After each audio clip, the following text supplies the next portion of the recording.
The needle was still hanging from my son's arm when I pushed open his bedroom door. My name is Robert. I'm 48 years old, and nothing could have prepared me for finding Marcus like this. My 18-year-old son, the boy who used to help me in the garage and pray with our family every night, was slumped over his desk with his eyes rolled back. "Marcus!" I screamed. My wife Helen came running from downstairs. When she saw our son, she dropped to her knees and started praying in a voice I had never heard before. Desperate. Broken. I called 911 while checking if Marcus was breathing. His pulse was weak, his skin cold. The paramedic asked how long he had been like this, but I didn't know. How long had I been blind to what was happening in my own house? At the hospital, we waited for 4 hours before Marcus opened his eyes. When he finally looked at us, there was shame mixed with something else. Defiance. "It's not what you think, Dad." "Then what is it?" "Just experimenting. It won't happen again." But the track marks on his arms told a different story. Dr. Williams pulled Helen and me aside with news that shattered our world. "Your son has been using heroin regularly. This wasn't his first time. Based on what we're seeing, he's been addicted for months." Heroin. The word hit me like a physical blow. This happened to other families, broken families, families who didn't go to church every Sunday and read the Bible together. "What do we do?" Helen asked through tears. "Get him into treatment immediately. And prepare yourselves, recovery from heroin addiction is extremely difficult.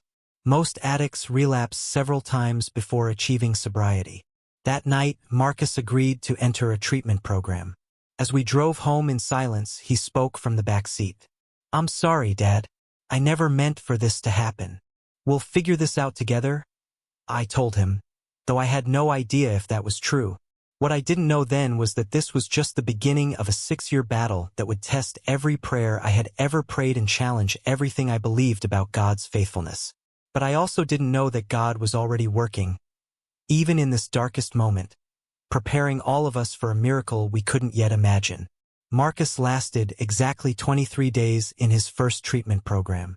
"I'm cured," he announced when he returned home, speaking the language of recovery like a foreign tongue he'd memorized. "I understand my triggers now. I have coping mechanisms." For 6 weeks, I believed him. Marcus attended meetings, found a sponsor, even started helping Helen with dinner. He seemed like our son again, laughing at our old jokes, watching movies with us, talking about his future. Then Helen found the spoon hidden behind his dresser. "Marcus, we need to talk," I said, holding the evidence. "That's old. I forgot it was there. Your eyes are bloodshot. You're high right now, aren't you?" The mask fell away. "So what if I am? I'm 18. You can't control my life anymore." This wasn't my son talking. This was addiction speaking through him, turning him into someone I didn't recognize. He screamed at Helen, using words that made my hands shake with anger. "If you can't follow our rules, you can't live here," I said. "Fine. I don't need you anyway." He packed a bag and walked out our front door. Just like that, our son chose drugs over family. 3 months of silence followed. 3 months of driving through dangerous neighborhoods looking for him, of lying awake wondering if he was alive or dead, of Helen crying herself to sleep every night. Pastor Williams visited regularly during those dark weeks. "Addiction is a disease, Robert. You wouldn't abandon Marcus if he had cancer." "Cancer doesn't make you steal from your parents," I replied bitterly. When Marcus finally called, he was in jail, caught selling drugs to buy more drugs. His voice sounded hollow, defeated. "Dad, I need help. Please. I'll do anything, more treatment, follow your rules, whatever you want. Just don't leave me here." We used our savings to hire a lawyer and pay for a second treatment program. Marcus seemed genuinely sorry this time, promising he had learned his lesson. The cycle repeated. Treatment, recovery, relapse, each time worse than the last. After his third arrest, Helen looked at me with exhausted eyes. "Maybe we need to let him go. Maybe we're making it worse by always rescuing him. He's our son. He's destroying himself, and he's destroying us too."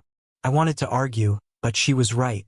The boy who used to pray with us had become someone who lied and stole without conscience. Our savings were gone. Our marriage was strained. Our faith was hanging by a thread. But something deep in my heart whispered that God wasn't finished with Marcus yet. The call came at 3:17 a.m. on a Friday. "Is this Robert Martinez?" "Yes. This is Mercy Hospital. Your son was brought in unconscious. You need to come immediately." Helen was already putting on her shoes before I hung up. We had received calls like this before, but something in the nurse's voice told me this time was different. Marcus was in the ICU, connected to machines that kept him breathing. His face was gray, his lips still blue from lack of oxygen. The doctor met us in the hallway with grim news. He overdosed on fentanyl-laced heroin. We got his heart beating again, but he was without oxygen for several minutes. "We're not sure about brain damage yet." Brain damage. My son might never be the same person again, even if he survived. "Can we see him?" "He's unconscious, but yes." I sat beside Marcus's bed and held his cold hand. Helen stood by the window, praying quietly. The machines beeped steadily, the only sound keeping us from complete despair. "God, please," I whispered, "don't take my son. I know he's made terrible choices, but he's still the little boy who used to sit on my lap during church. Please give him another chance." 2 days passed before Marcus opened his eyes. When he saw us, he started crying. "I'm sorry, Dad. I'm so sorry. Don't talk. Just rest." "No, you need to hear this. I saw something when I was unconscious. I saw Jesus." Helen stopped praying and looked at us. "He didn't say anything," Marcus continued weakly, "but he looked at me with such love. Even knowing everything I've done, he still loved me. I felt it. I wanted to believe Marcus was having a spiritual breakthrough, but I had heard promises before." "What does that mean for you?" I asked carefully. "It means I want to live. Really live, not just survive. I want to get clean and stay clean." The doctor interrupted our conversation with test results. "Good news, no apparent brain damage. But Marcus, this was your third overdose. Your body can't take much more." As we prepared to leave the hospital, Marcus grabbed my arm. "Dad, I need to ask you something, and I need you to be honest." "Okay. Do you still believe God can save me? Even after everything I've put you and Mom through?" The question hung in the air between us. After 6 years of broken promises, stolen money, and sleepless nights, did I still have faith that God could transform my son? "Yes," I said finally. "I believe God can save anyone, even you." "Then pray for me, because I'm going to try one more time." Marcus entered his 4th treatment program with a desperation I had never seen before. This program was different, faith-based, requiring participants to surrender their addiction to God completely. No halfway measures, no gradual steps. Total surrender or failure. "I can't do this with willpower anymore," Marcus told me during our first family session. "I've tried that. I need God to do it for me." The program director, a former addict named Pastor James, explained their approach. "We don't just treat the addiction. We treat the spiritual emptiness that leads to addiction. Your son has been trying to fill a God-shaped hole with substances that can never satisfy." For the first time in years, Marcus seemed genuinely engaged in recovery. He attended chapel services, participated in Bible study, even started leading prayer groups for newer residents. "Something's different this time," Helen observed after visiting Marcus. "He looks peaceful." "I'm afraid to hope," I admitted. 3 months into the program, Marcus called with news that made my heart race. "Dad, I want to get baptized. Here, in the program. Pastor James says it can symbolize my death to addiction and rebirth in Christ." "Are you sure?" "I've never been more sure of anything." Helen and I attended Marcus's baptism on a cold November morning. As Pastor James lowered our son into the water, I watched years of pain and addiction symbolically washed away. When Marcus emerged, his face was radiant. "I feel different, Dad. Like I'm really clean for the first time." The program lasted 1 year. Marcus completed every requirement, served as a mentor to struggling participants, and even started preaching at chapel services. "Your son has leadership qualities," Pastor James told us. "When he's ready, He could help other addicts find their way to God. But the real test came when Marcus graduated and returned home. The same neighborhood, the same triggers, the same people who had sold him drugs for years. "I'm scared," Marcus admitted on his first night back. "What if I'm not strong enough out here?" "You're not supposed to be strong enough," I said. "That's why you need God's strength." Marcus found a sponsor in our church, started attending daily morning prayer, and got involved in our youth ministry. For 6 months, everything seemed perfect. Then his old dealer started calling. "Dad, I need help," Marcus said, showing me the messages on his phone. "Tony keeps texting me, offering drugs. He knows I'm out of the program." "What do you want to do?" "I want to block his number and never see him again. But part of me is curious. Part of me misses the feeling." "That's the addiction talking, not you." "I know, but it's loud." That night, Marcus asked if we could pray together as a family for the first time in 7 years. As we knelt in our living room, I felt something I hadn't experienced in a long time. Hope that this time might be different. But the biggest test was still coming. Marcus had been clean for 8 months when everything almost fell apart again. His sponsor, David, was diagnosed with cancer and had to step back from mentoring. The youth group at church was going through changes, and Marcus felt disconnected. Worst of all, his best friend from the treatment program, Carlos, had relapsed and overdosed. "I don't understand," Marcus told me after Carlos's funeral. "He had more time clean than me. He was stronger in his faith.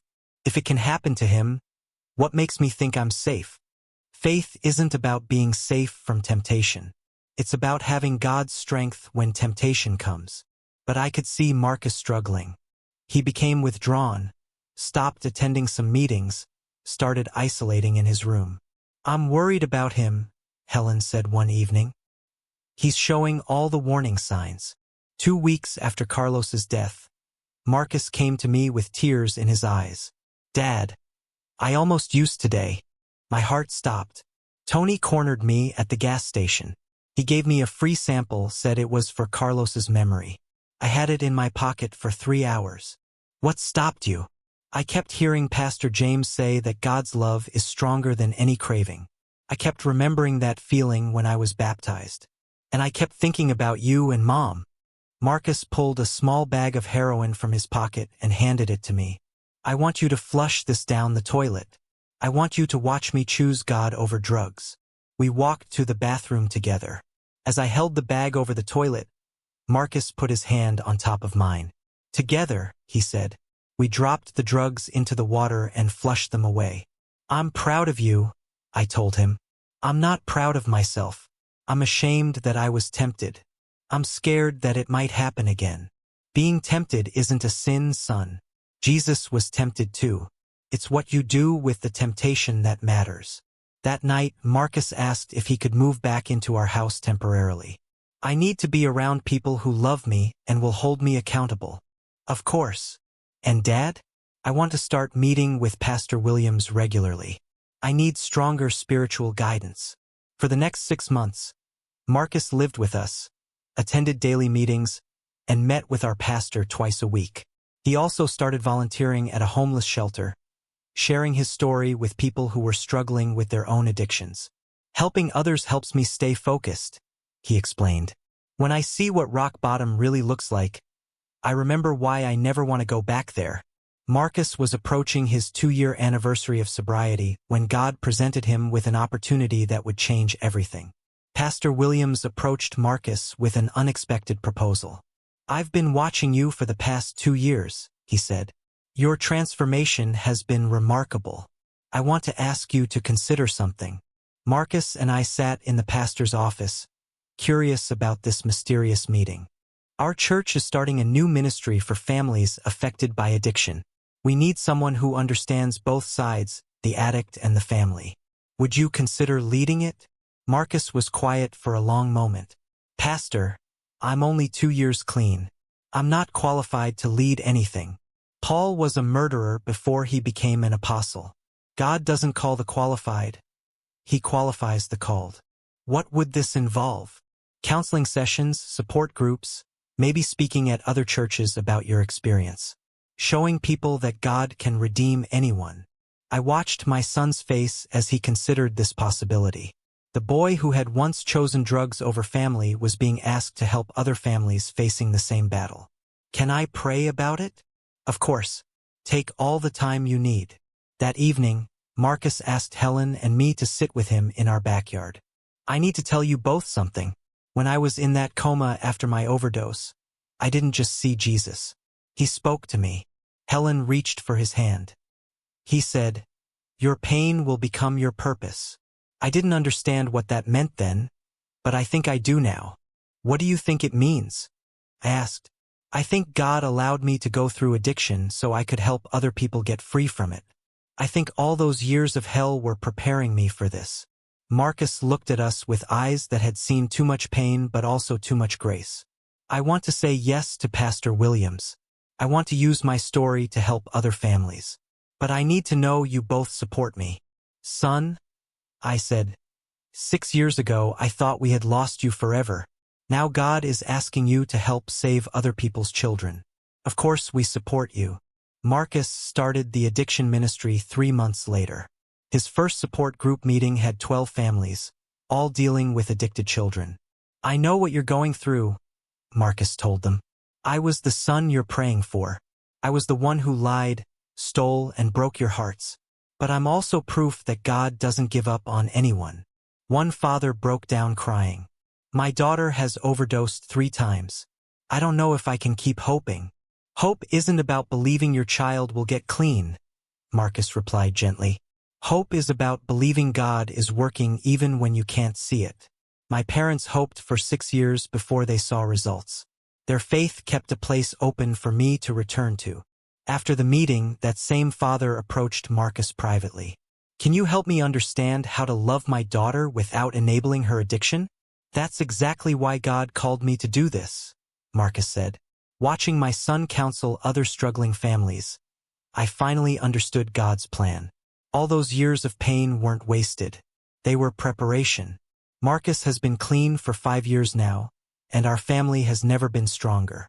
He married a wonderful woman named Sarah last year, someone he met through the church ministry. She knows his full story and loves him not despite his past, but because of how God transformed him through it. I wouldn't change Marcus's journey, Sarah told me recently. His experience with addiction made him the compassionate, humble man I fell in love with. The addiction ministry Marcus leads has grown to serve over 200 families. He speaks at churches across the country, sharing his testimony and offering hope to parents who have lost children to drugs. God didn't waste any of my pain, Marcus said during his 5-year sobriety celebration. Every overdose, every arrest, every moment of despair was preparing me to help someone else find freedom. Last month, a mother brought her 17-year-old son to meet Marcus. The boy was angry, defiant, convinced that no one understood his struggles. I was shooting heroin into my arm when my father found me, Marcus told him gently. I overdosed 3 times. I stole from my parents, lied to everyone who loved me, and chose drugs over family for 6 years. The teenager looked skeptical. So what? You got lucky. Luck had nothing to do with it. God had everything to do with it. And the same God who saved me is waiting to save you.